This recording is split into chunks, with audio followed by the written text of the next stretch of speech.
What's going on, guys? Fun with Knives back again.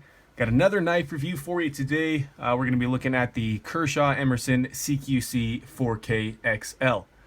Now, that is a mouthful of a name for a very badass knife. This is a super cool knife. It's one of the biggest folding knives I own, second only to the Cold Steel Spartan, this huge blade.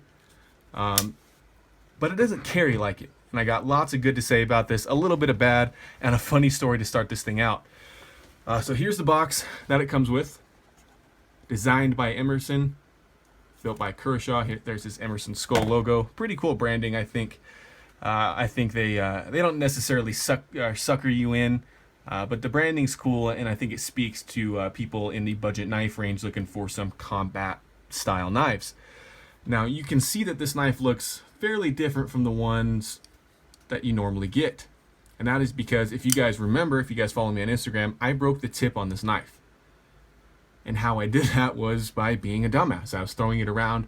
I was having fun with my knives. I threw it into the ground, and it chipped the tip off, hit a rock in the dirt somewhere. So I went very low budget. I wanted to get this knife back into a usable kind of condition, and I took some sandpaper and basically sanded down the spine to meet the edge. So you see, this isn't necessarily a good spear point anymore. It's kind of an elongated drop point. It'll work the same for me. A lot of these Kershaw Emerson knives are very heavy duty oriented for me. You know, if I got something dirty I need to accomplish, something outside, doing yard work and that kind of stuff, I don't mind beating up on these kind of blades because I know they can take it and come up out on top. So this blade originally has just normal textured G10 handle scales like this CQC-9K. Because I already sanded it down a little bit, I took some sandpaper, smoothed this scale out, and then I added some scalloping to the edge. Don't ask me why, I just had a little moment of inspiration and I wanted to try something. So this was just done by hand really quick last night. I think it looks pretty cool. I mean, it's kind of that prehistoric broken stone kind of look.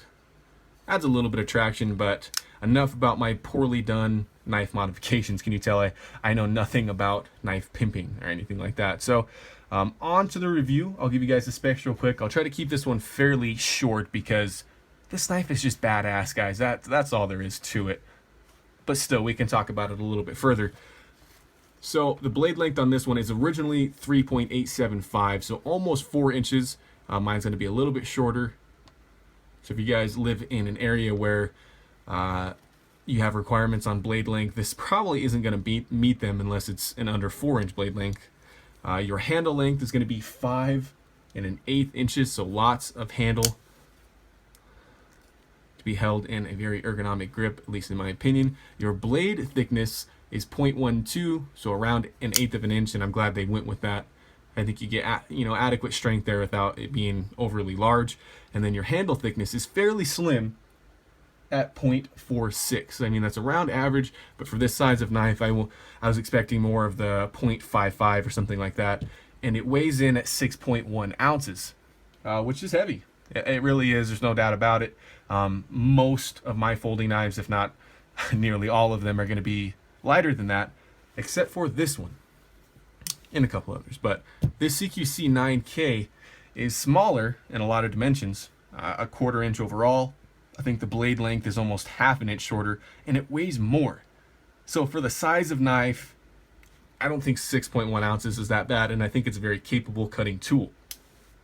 So on to the blade. This is, like I said, originally a spear point.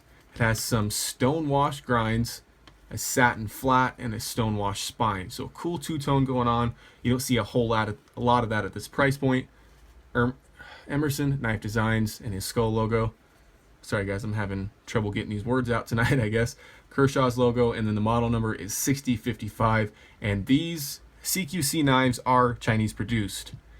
Now, overall, I think the blade shape looks awesome. It's not necessarily as tactical as that one, black coated, or especially as this one, black coated and a Tonto. That's kind of off frame there, isn't it? So these are the 3 biggest CQC knives you can get from Kershaw, and I think the 4KXL has the coolest looking blade and the most functional. It's going to be easy to sharpen. It's very symmetrical in its design. It kind of looks like a dagger, even though it's obviously not sharpened up on top. Your hollow grind starts about midway. I think the two-tone looks awesome, and I did just put an edge on this, except for up here because that sanding job was kind of bad. But at least it's a usable knife again. So overall, I like the blade shape a lot. I've been a sucker for spear points for a long time, and a big one is definitely, it's a little bit intimidating. It really is. This looks, as Nick Shabazz would say, a little bit murder weapony. It just does. It's that size. I think it has that capability. I mean, this is marketed as a close quarters combat knife. So be aware of that. I mean, know where you work, know where you live. You're going to be carrying this monster of a blade, but I think it's very capable. It's not going to be the best slicer in the world because that hollow grind is not traveling a very far distance, but a very good penetrator with a strong tip. Moving on to deployment, kind of the same old thing. Ambidextrous thumb disc. Fairly smooth. It is riding on two very small nylon or Teflon washers in there. Action's pretty good. I mean, that thing flies out there. You can kind of middle finger flick it as well. I mean, it's not going to fall shut on you guys. You have to shake it. But you guys know all about the Teflon washers. And the real reason these knives are so popular is going to be the wave feature. That snags on your pocket, deploys the knife as you withdraw it, and it's ready to go.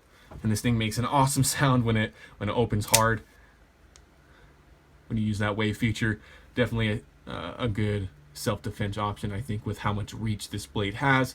Onto lockup, a stainless steel frame lock hitting around 60%. This stainless steel side is going to be heavily stonewashed to match your grind. I think it looks awesome. I'm glad they avoided bead blast and a black coating because I think the stonewash looks great. Lockup is extremely solid, even though this knife has literally been thrown around a bit, used and abused. The lockup shows nowhere or no signs of stopping, which is awesome to see. Very tough frame lock, a lot of steel behind it. And then you do have your G10 scale. Like I said, I've modified this a little bit, but fairly straightforward.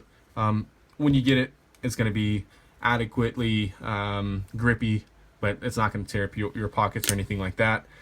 Standard hardware, flathead for your pivot, and then some Phillips head for your body screws. I've heard a lot of complaints on this one in the YouTube world of it having a small clip for the size of knife that it is. And this is the same exact clip that you're going to be getting on most, if not all, of these Kershaw Emerson knives. You can see here, purposely does not ride deep, so you can access a knife quickly and get it deployed with the wave feature. Emerson skull logo on there. It's got adequate retention. I don't think that thing's going to come flying out, but I do wish they used this clip. Same exact style, same shape, it's just been enlarged. You can see this one's thicker, this one's bigger, and that's something I think they got right on the 9K. That is the latest release. I just posted a review on that one. Ergonomics on this are awesome. It's 5 1/8 inches long, so plenty of room, even if I got gloves on and I got a round, large size hands. Thumb ramp from your wave feature there. Some adequate jimping up on top. Big finger guard to guard you from getting up on top of that spear point blade. Just a hand-filling, very confidence-inspiring knife. Now, a lot of these knives suffer from the same thing that I critiqued on the CQC-9K, is that there's nowhere to move up on the knife. You have that one grip to use. There's nowhere to put your finger, lay your thumb up on top. You're just kind of stuck using this grip, which is fine in most cases. And in fact, I'm using this grip more than anything, cutting open boxes and things like that. But for some reason, I just feel like the ergonomics on this one are better.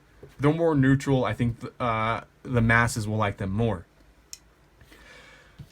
This thing has a lot of comparisons to the CQC lineup as far as materials go. 8CR 14 MOV blade steel, which is going to be pretty standard to this price point. You spend a little bit more, I would expect some better steel, but for how large this knife is, you're getting a big chunk of that, and I think it's adequate for what I'm going to ask this knife to do, and that's going to be a beater everyday carry knife.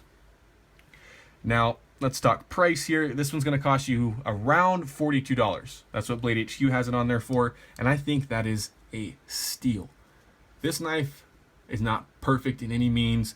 It's a little bit ridiculous. It's a little bit large. but it's awesome. It's badass, and I think it embodies what the designed by Emerson, built by Kershaw thing's all about, where you're getting some Emerson quality, some Emerson attributes at a Kershaw price, and it comes in a large package now. I gave the 4K a very favorable review because I love it. And I love all the same features about this one. It's just bigger. And sometimes bigger is better, because I really do love this knife. I highly recommend it. In fact, out of the 3 biggest Kershaw Emerson knives, the 8K, the 9K, and the 4KXL, let's get all those in frame, shall we? This one's the best, in my opinion. I think it has the best lockup, the best blade shape. It might even be one of the best in the whole entire series, which I think there's around 10 knives now. The 6K is a close second. I do love that one quite a bit. But that's it, guys. Thanks for watching. I'm sorry you had to stare at my poorly done, hurried knife modifications. I just thought I would try a little something with some rods that I had laying around and some sandpaper. But yep, that's it. I highly recommend this CQC-4KXL. If you're looking for a big blade, if you like to carry them around, look no further if you got 40 bucks. And remember, have fun with your knives.